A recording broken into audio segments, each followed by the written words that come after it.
과거에 이제 연세대학을 다닐 때에 주사파의 가장 이 대장을 했던 이동호 교수님을 오늘 이 자리에 모시게 되었습니다. 우리 이동호 교수님은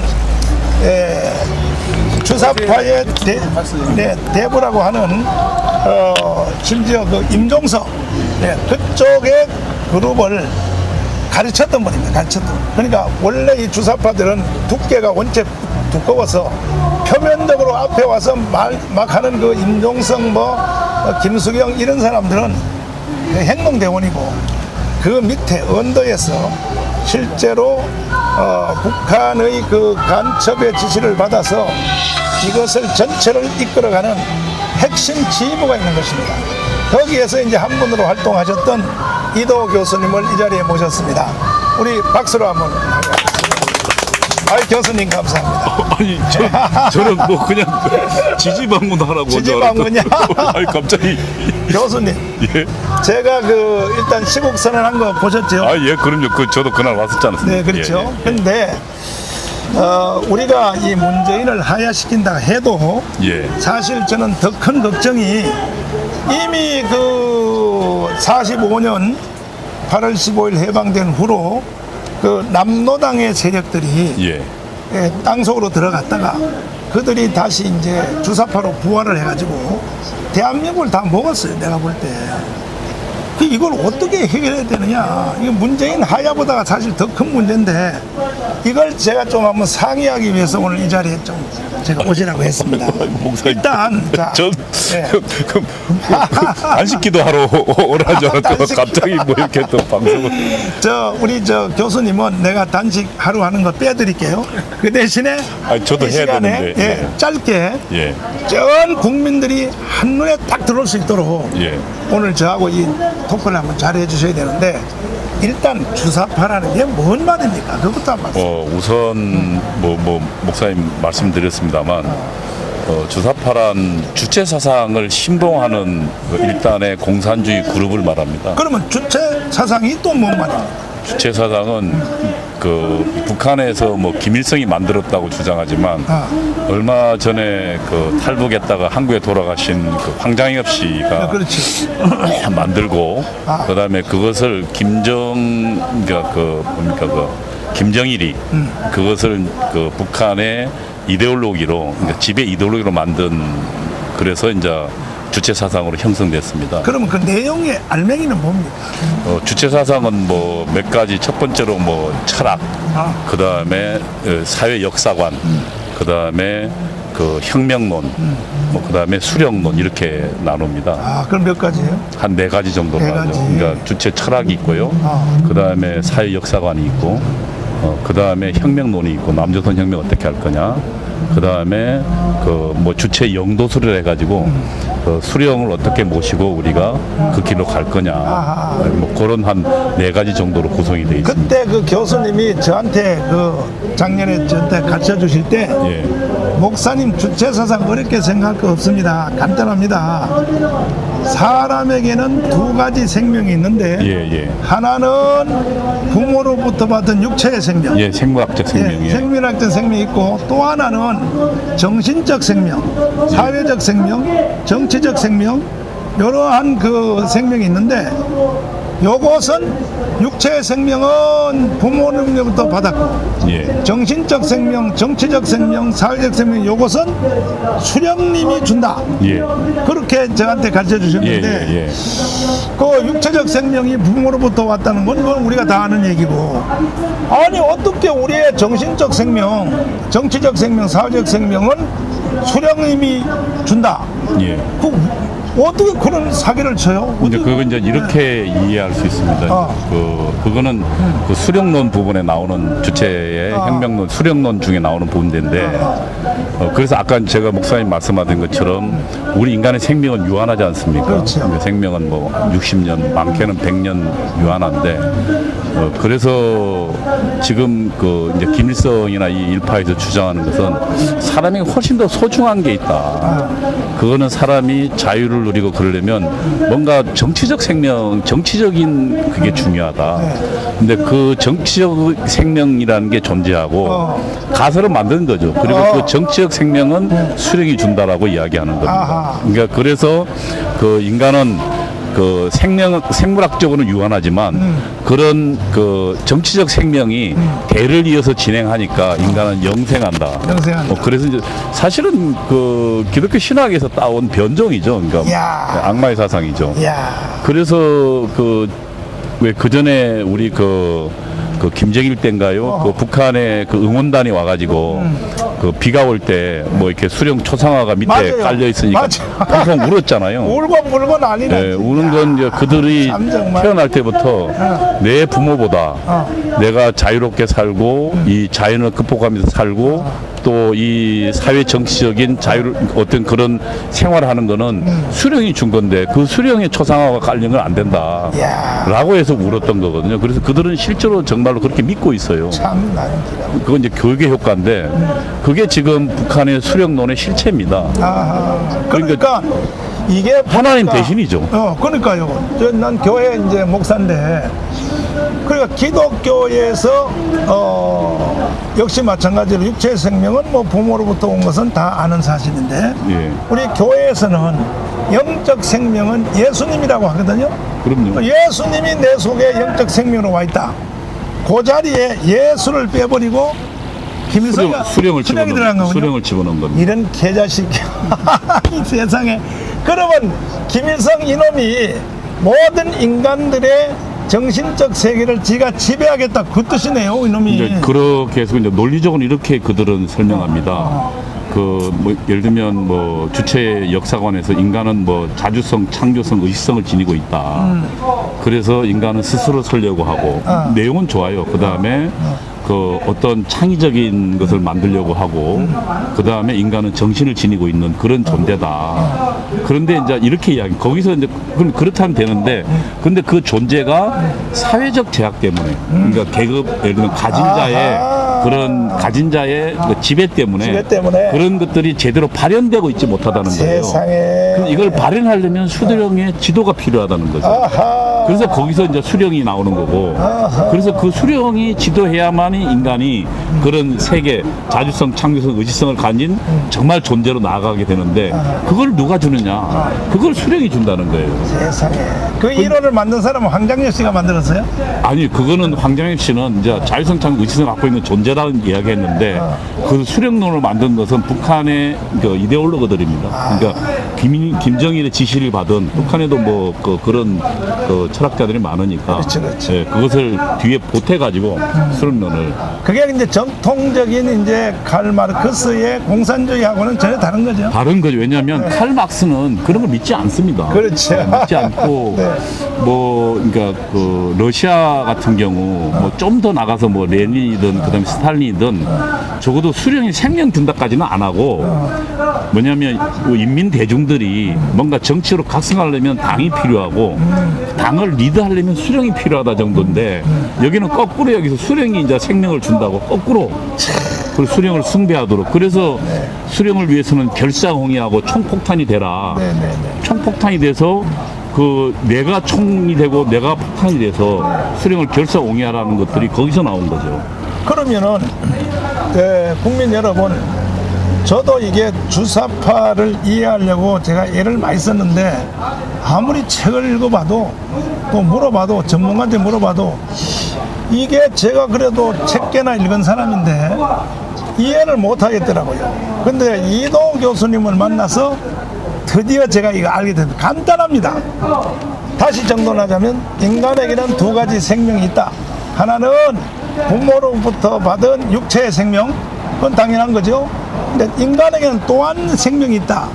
우리 남쪽에서 해석하기 위해서는 쉬운 말로 하면 정신적 생명, 사회적 생명, 정치적 생명, 이 생명이 있는데 이 생명은 자기가 공부해서 얻는 게 아니고 인생을 살면서 경험을 통해 얻는 것이 아니라 수령님이 준다는 거예요. 수령님이. 다른 말은 뭐 하는 말이냐면 인간의 생각 전체를 수령님에게 바치고 수령님이 인간의 그 정신적 생명을 지배한다. 결국 그건데 그러면 이것이 한국으로 이게 넘어온 것은 우선 이렇게 볼 수 있습니다. 지금 그 문재인 대통령이 자기가 존경하는 뭐 스승이라고 신영복 씨를 이야기했잖아요. 신영복 씨가 통일혁명단은 간첩 조직의 핵심이었습니다. 네. 신영복 씨는 이제 당시에 그 군의 육군의 교수였거든요. 그러면서 간첩이었죠. 그리고 이제 신영복 씨 밑에 사람도 있었죠. 우리 그 아시지만 과거의 여당 대표는 한명숙 씨 그 남편 박성준이라는 분은 당시 그 서울대 경제학과 출신인데 신영복 씨 밑에서 기독교 책임을 했던 그 조직에 있던 사람. 어쨌든 그래서 신영복이라는 통일혁명당을 보면 통일혁명당 강령에 보면 우리는 주체 사상을 우리 지도 사상으로 한다 이렇게 되어 있습니다. 통일혁명당의 강령에 보면 강령에 예. 그러면 이제 본격적으로 우리나라의 주사파가 실제로 이제 지하에 스며든 건 통일혁명당부터죠. 통일당부터군요. 그렇죠.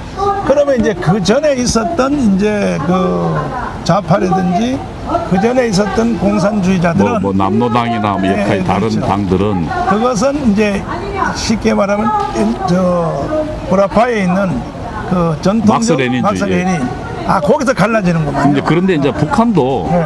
그 주체사상이 나온 게 뭐 옛날부터 나온 게 아니고 아시지만 그 중국과 소련 분쟁이 벌어졌지 않습니까? 그렇죠. 공산주의 내부가 분열한 겁니다. 수정주의. 예, 그러면서 사실은 그 북한도 이 와중에서 어떻게 하면 우리가 그 자기 공산주의 나라를 지킬 건가? 독자적으로. 예, 나름에서 이제 독자적인 모색을 하게 되고 그 와중에 이제 주체사상이라는 그러니까 중국을 본뜬 겁니다. 중국의 모택동주의를 약간 본떠서 그걸 좀 비틀어서 만든 그런 사상이 나오게 된 거죠.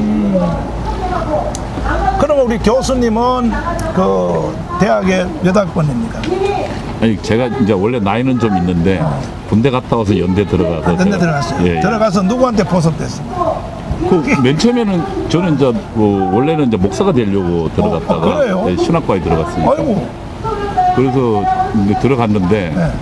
그때 저는 이제 젊은 나이였으니까요. 우선 그러니까 독재라는 게 좀 싫었어요. 그 당시에는 다 그랬죠. 그러니까 그리고 박정희 대통령이나 전두환 대통령의 독재가 싫었고 그다음에 뭔가 좀 저는 순수한 의미로 인권을 존중해야 된다라고 해서 이제 서클이라는 데를 들어갔죠. 거기서 이제 맨 처음에 역사관을 가르치더라고요. 이제까지 당신들이 배운 역사는 전부 가짜다. 아하. 이승만 대통령은 뭐 미국의 앞잡이였고, 그렇죠. 박정희 대통령은 일제 관동군 장교였고, 맞죠. 뭐 단합가 마사오인가요? 맞아요. 하여튼 뭐 그런 얘기들을 하면서 좀 완전히 뒤집어졌죠. 제가 알았던 책에서 배운 거랑 완전히 다른 거를 배웠으니까. 그러면서 당신이 이제까지 알았던 걸 전부 폐기해야 된다. 그래서 역사 교육이 중요해요. 그러니까요. 거기서부터 그러면 대한민국을 부정하기 시작하고, 그러면 이제 그럼 새로 하려면 뭘 해야 되냐. 그래서 이제 그때 철학을 공부하자. 그러면서 변조법을 가르치더라고요. 해결입니까? 예. 해결 말고 이제 그 막스가 가르쳤던 변조법 유물론인데, 이제 소비에트 이데올로기라고 당시 그 소련에서 만들어낸 정식화해놓은 그 철학 책이 있습니다. 네. 그거를 일본 애들이 번역해 놓은 건데 그걸 배워서 뭐 부정의 법칙이랄지 변조법 유물론을 배우고 그래서 거기서부터 하다가 보니까 변조법 철학을 배우게 되고 그럼 거기서는 이제 그 당신이 믿었던 기독교는 민중의 아편이다.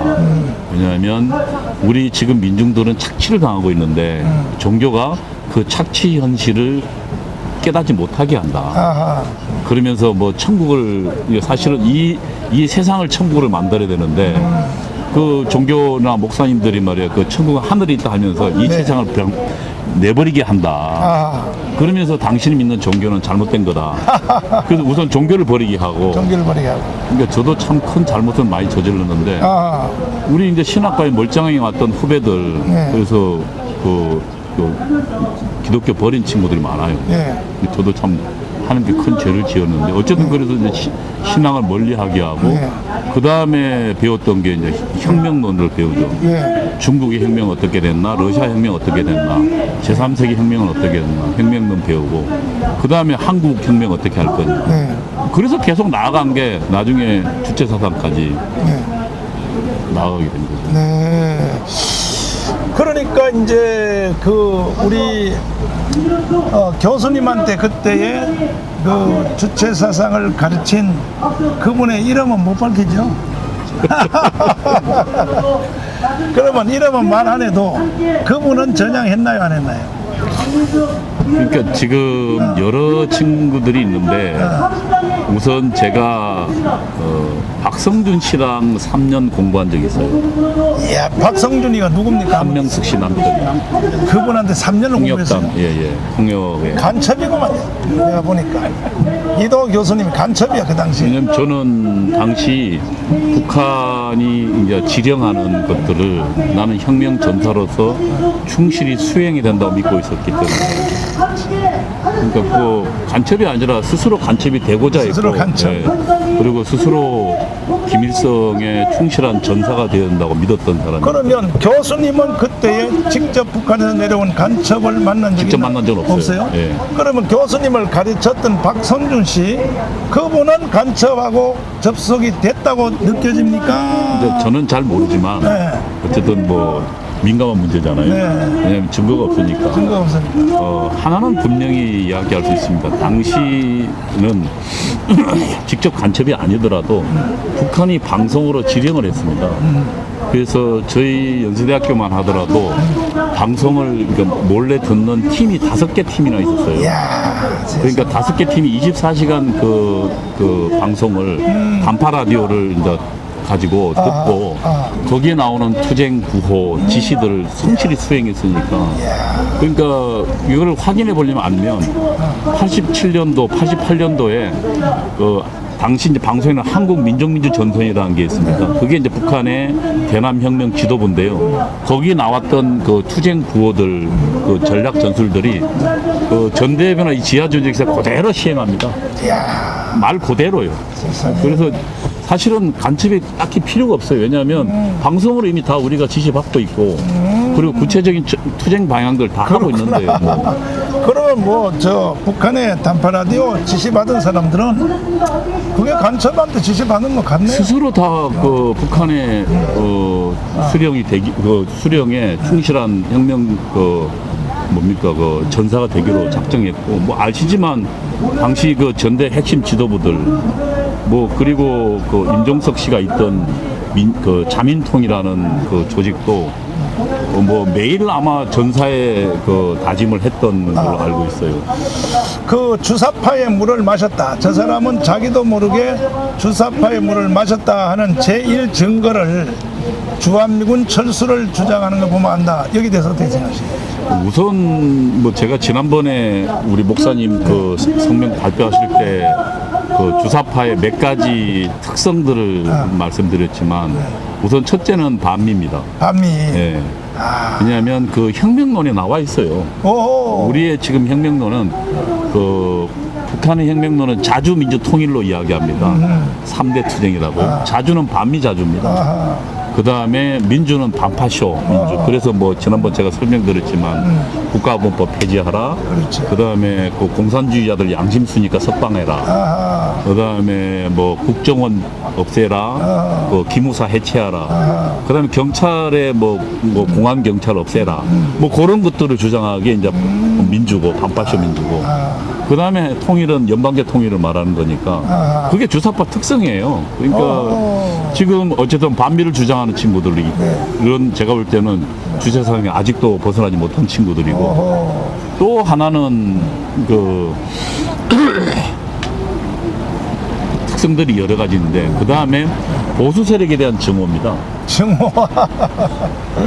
뭐 우리 그 2016년도인가요? 그 촛불 때 보면 그 재벌 뭐 흉상 갖다 놓고 발로 차고 다니고 했잖아요. 그러니까 박근혜 대통령뿐만 아니라 보수 세력이란 그 지금 현재 대한민국을 일궈냈던 뭐 정치 세력, 뭐 예를 들면 박정희 대통령, 이승만 대통령 비롯한 그런 정치 세력, 그 다음에 고위 관료들, 군인들, 그 다음에 경제의 핵심 세력, 이걸 말합니다, 보수 세력. 그들에 대한 증오고, 그 다음에 가장 핵심적인 건 친북입니다. 친북.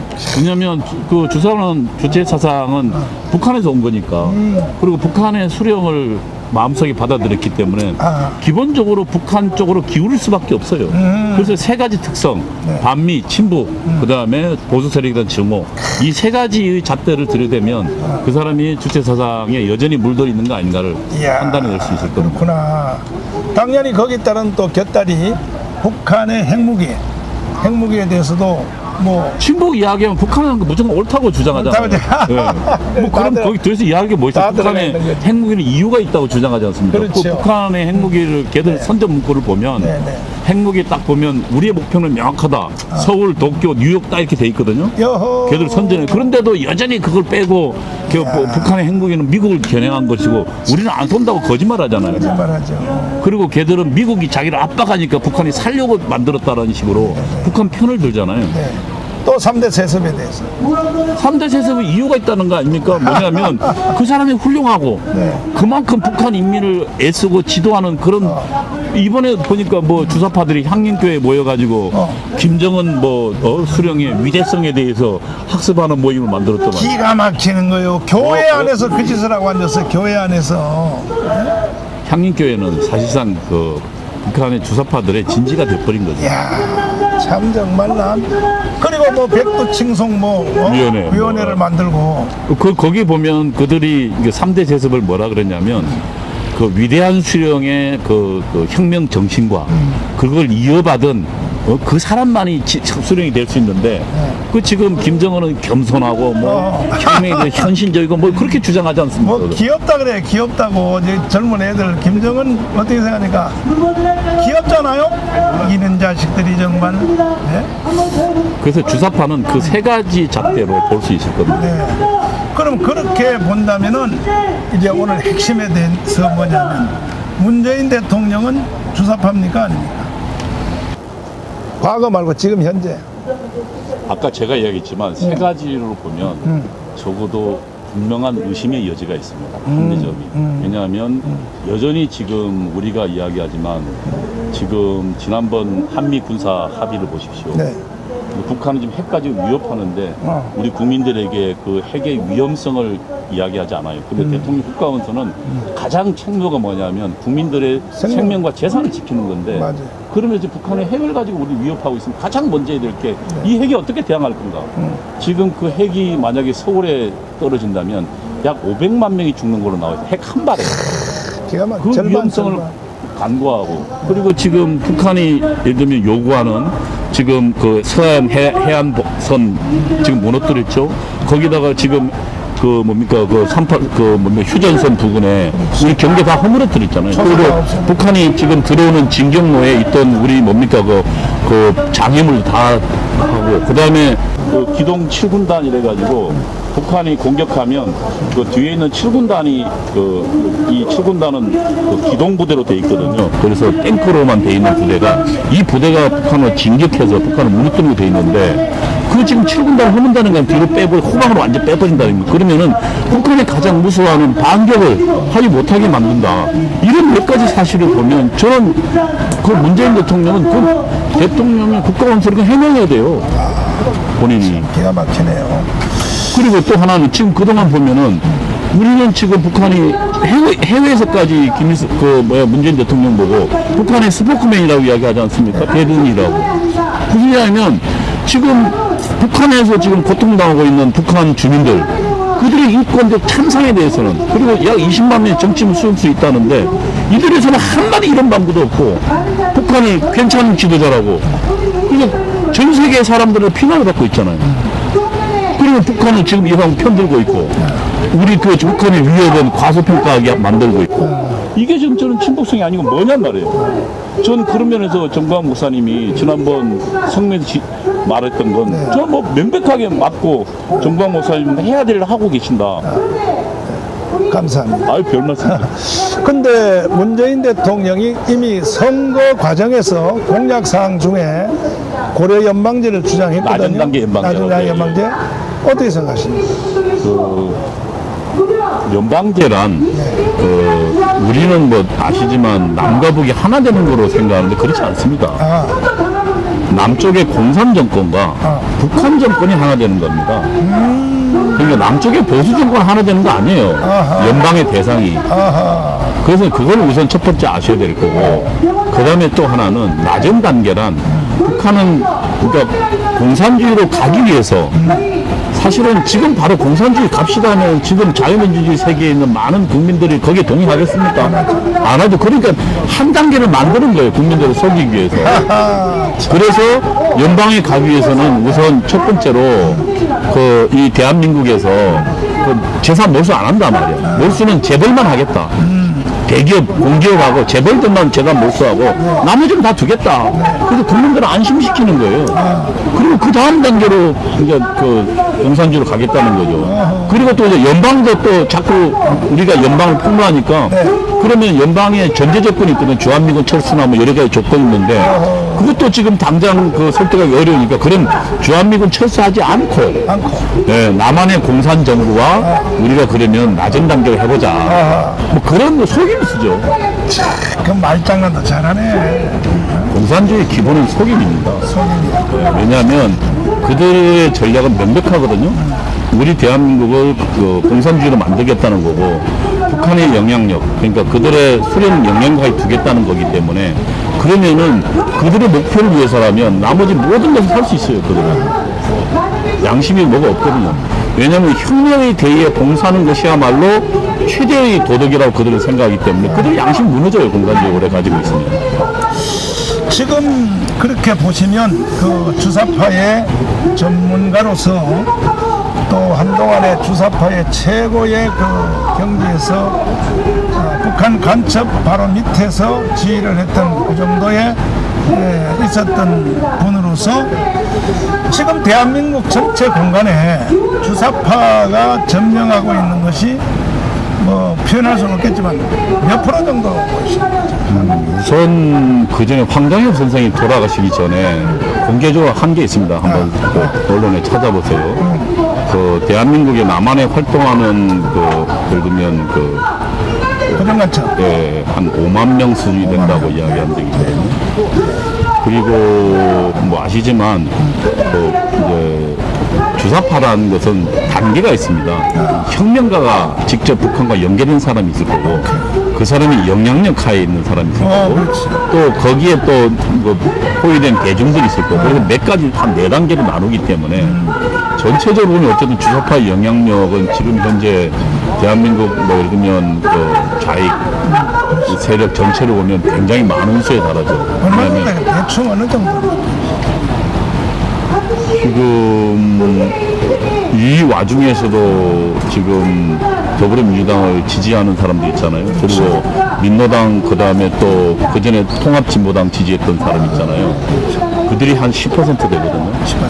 그러면 굉장히 많은 숫자예요. 그러니까 그들은 전술적으로 전략적으로 필요하면 이제 야당 우리가 말고 좌파를 지지하긴 하지만 그러나 어쨌든 그 당을 계속적으로 찍어오고 해비는 사람들이니까 10%는 굉장히 많은 굉장히 많죠. 그러니까 이제 주사파의 표면적 현상을 본다면 우선 아주 쉽게 우리가 구별할 수 있는 것은 자 주한미군 철수 그거 주장하는 사람들 맞죠? 예. 근데 제가 여기서 문재인 하야 단식 투쟁을 지금 하면서 보면은 하루에 여기 몇 번씩 시위대들이 지나갑니다. 예. 뭐 민주노총, 정교조 뭐 단체 지나가는데 그 앞에 그 프랭카드 들고 가는 제1구호가 주한미군 철수예요. 그거는 이제 그 제가 왜 그 남조선 혁명론이 있다 그랬잖아요. 그게 이제 세칭 NLPDR이거든요. National Liberation People's Democratic Revolution 해가지고 민족해방 인민민주혁명론인데 그 혁명론의 가장 핵심이 뭐냐면 모든 것을 반미투쟁으로 집중해라. 그래서 반중 투쟁은 없잖아요. 없죠. 우리 그 뭡니까 그 소고기 그 광우병 파동 때도 뭐 그때 사실은 다 거짓말로 드러났지만 그때 우리 뭐 예를 들면 미국 소에는 광우병이 있어서 우리 한국 사람은 광우병이 굉장히 약한 인자가 있어서 그걸 먹으면 뇌가 성성 없어지고 그래서 애들이 막 울고불고 난리가 났잖아요. 그런데 아시지만 그 중국 애들이 뭐 멜라니 색소 집어넣고 뭐 암 유발하는 온갖 나쁜 거 집어넣어도 투쟁 안 하잖아요. 말 안 하잖아요. 그 이야기는 뭐냐면 모든 계기를 가지고 미국으로 집중해서 우리 대한민국 국민과 미국과를 관계를 떼어놓으라는 거거든요. 그 배경에는 이런 게 있습니다. 그건 굉장히 북한의 전략력 과학적인데요. 지금 만약에 그 미군이 철수한다고 한번 가정해 봅시다. 지금 한미동맹 같은 경우는 어떻게 되어 있냐면 작게 501나 이런 걸 보면 그 만약에 한반도에 전쟁이 일어나면 우리가 이제 주한미군과 한국군이 그 현 전선을 방어하고 있으면 미국 본토에서 지상군 69만 명이 날라옵니다. 그 다음에 그 항공기가 약 2,000대가 옵니다. 그 다음에 배가 항공모함포는 약 200대가 와서 북한으로 진격하도록 되어 있습니다. 그러니까 세계 최강의 미군과 한국이 연합해서 북한으로 진격하도록 되어 있어요. 그럼 북한 입장에서는 이 남한을 먹고 싶지만 미국이 있는 못 먹습니다. 미국과 전쟁해야 돼요. 그러면은 북한 입장에서는 어떻게 돼요? 미국을 떼놔야 될 거 아닙니까? 그렇죠. 그래서 모든 투쟁은 미국하고 결집시켜서 미국하고 한국의 지금 대한민국 국민들 미국하게 나가라! 라고 해주면 미국이 나가면 그러면은 우리는 지금 국력이 북한보다 낫지요. 그러나 아시지만 베트남이 베트콩보다 군사력이 작아서 졌습니까? 베트콩이 있었잖아요. 그 남베트남 안에 활동하는 공산주의자들이에요. 그럼 우리도 사실은 주사파들이 있잖아요. 그러면 지난번에 이석기 그 그룹들이 그 대한민국 안에 무슨 폭동이 일어나면 걔들이 그 폭동 모의를 했잖아요. 그 뭡니까 전화국을 습격하고 뭐 무기를 획득하고 할 마찬가지로 내분을 일으킨다면 우리 지금 대한민국에 아무리 많은 군대가 있다고 치더라도 내분이 일어난 나라가 어떻게 저거 이깁니까? 그러면은 우리가 위험해진다는 거죠. 그래서 그 북한의 혁명론은 모든 것을 미군과 미군 철수, 그 다음에 미국과 한국 관계를 떼어놓는 데 주장하는 겁니다. 그리고 지금 사실 그게 많이 돼서 지금 북한은 우리 이웃이라고 이야기하고 그리고 미국은 우리의 그 좀 안 좋은 이웃이라고 주장하는 젊은 거 많이 생겼잖아요. 그 다음에 이제 두 번째 현상이 이제 연방제를 거르는 사람들을 이제 주사파라고 본다면 전체 우리나라 인구 중에 최소한 10%는 이상은 이미 주사파에 감염돼 있다. 그러니까 이제 공산주의 그 조직은 항상 다단계로 돼 있거든요. 그렇죠. 그러니까 이제 그 영향력 하에 있는 사람들이 그 정도에 있다고 봐야죠. 그렇죠. 그러면 우리 그 교수님은 그 어려운 종교화까지 돼 있는 주사파에서 어떻게 전향을 할 수 있었나요? 그건 그 제가 그 가장 중요한 신앙의 힘이었다고 생각해요. 신앙의 힘? 예, 맨 처음에 제가 원래 이제 그 신학을 하려고 들어갔고 그 다음에 고등부 때 다녔던 그러니까 그 추억들이 있잖아요. 그때 뭐 여름 수련회 가서 새벽기도 했던 그런 것들이 결국은 저한테 남아 있었고 그리고 소련 무너지면서 그러니까 소련 식상들이 들어왔잖아요. 그 공산주의 나라들. 그 다음에 북한도 탈북자들이 생기면서 살던 사람들의 증언이 나왔잖아요. 그러면서 이제 뭔가 이상하다. 그런데도 한 10년 넘게 걸렸어요. 문제가 있다는 걸 느끼면서부터 쉽지 않았던.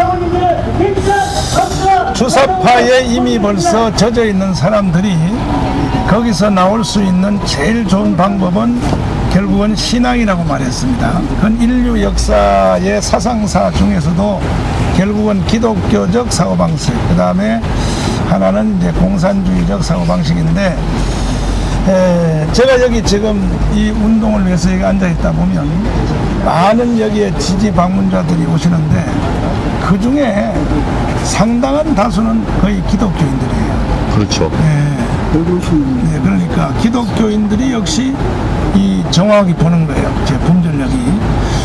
그러니까 우리 국민 여러분, 일단은 국가적 이 재앙을 막아내기 위해서는 뭐 종교가 딸린 부분이 필요 없습니다. 그래서 천주교에서도 또 불교에서도 여기 오셔가지고 다 전체 이제 지지 결의를 다 이제 하신 상태입니다.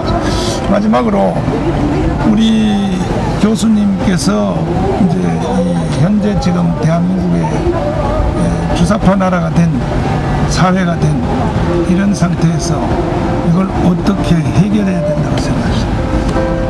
우선 아까 목사님도 말씀드렸지만 지금 그 기독교가 그러니까 교인들이 우선 상황을 정확하게 봐야 됩니다. 그 대한민국은 그냥 나라가 아닙니다. 그 조선의 그 절망적인 상황에서 이승만과 그런 선지자들을 하나님이 준비해 주셨고 그리고 그 와중에 숱한 선교사들이 이 조선에 와서 피를 뿌렸습니다. 목숨을 바쳤고 우리 조선 사람들의 그 고난에 함께하면서 조선 사람들의 가슴에 감동을 줘서 그들이 신앙을 갖게 됐고 그리고 그런 선각자들을 길러냈습니다. 그래서 만들어진 게 대한민국입니다. 그리고 아시지만 6.25 전쟁 와중에서도 그 숱한 기독교인들의 희생들이 있었고 얼마나 많은 사람들이 교회가 공산주의에 몰살당했습니까? 심지어는 뭐 교회에다가 그냥 신자들 다 가둬놓고 불태워주기도 하고 그런 어마어마한 만행을 뚫고 그 기독교 신자들이 새벽기도 운동으로 우리 정신을 각성시켜서 오늘날 이끌어왔거든요. 그래서 저는 제가 보기에는 지난 주사파 시절이 실제로 기독교도 많이 침투했어요. 근데 제가 아는데 저도 제 조직에서 교회로 침투하라고 해서 이제 물론 되지는 못했지만 당시 신학교에도 많은 주사파 출신들이 있었고 그들이 지금 기독교에 많이 들어와 있잖아요. 그래서 많이 지금 그 기독교가 복음의 순수성을 잃고 많이 지금 그 뭐라 그러나 그 주사파에 물들어 있습니다. 거기서 어서 깨어나야 됩니다. 그게 첫 번째고 두 번째는 제가 보기에는 운동가 활동가들을 길러내야 됩니다. 지금 좌파들은 밥만 먹고 일을 하는 전업 활동가가 있잖아요. 뭐 우파들은 지금 훈련된 활동가가 없습니다. 이런 활동가들을 길러내야 되고 지금 지금 뭐 열심히 태극기 세력도 하고 있지만 이들에게는 지금 훈련된 분들이 아니다 보니까 작은 차이 가지고 서로 싸우기도 하고 다투기도 하고 합니다. 근데 만약에 훈련됐다면 지금 현재 우리가 주요하게 해야 될 게 뭐고 그 다음에 우리가 지금 작은 차이를 덮고 갈 수 있는 그런 실력이 있어야 되는데 거기까지 못 이뤄냈어요. 그래서 그런 활동가가 준비해야 되고 그리고 가장 중요한 건 정치를 바꿔야 됩니다. 아, 정치를. 결국 우리가 지금 이렇게 된 것도 문재인이 정권을 잡았기 때문에 그렇잖아요. 그렇죠. 그래서 정권을 다시 찾아와야 됩니다. 그렇습니다. 우리가 그동안 기독교가 정교 분리라는 허위 이데올로기 때문에 그래서 그 기독교는 정치에 개입하면 안 된다는 그 거짓말로 우리가 현혹돼서 거짓말이죠. 지금 여기에 와 있습니다. 그건 거짓말입니다.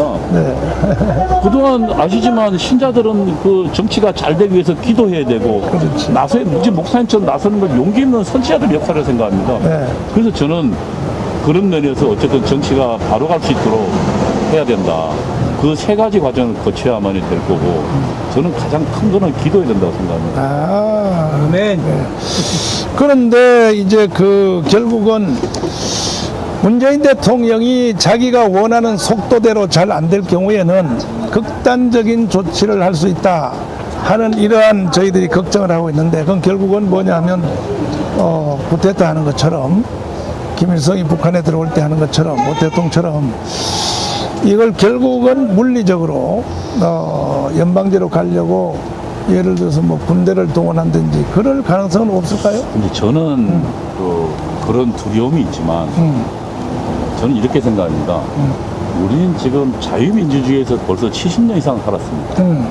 이 국민들을 한꺼번에요 좌익으로 못 끌고 갑니다. 그다음에 또 하나는 우리는 이미 세계와 다 열려 있습니다. 네. 전 세계 무역화는 세계 최고로 열린 나라입니다. 이거 공산주의 끌고 가기 어렵습니다. 또 하나는 우리는 미국이라는 나라가 있습니다. 미국도 지금 대한민국과는 중요한 동맹이 없어지면 안 됩니다. 그렇죠.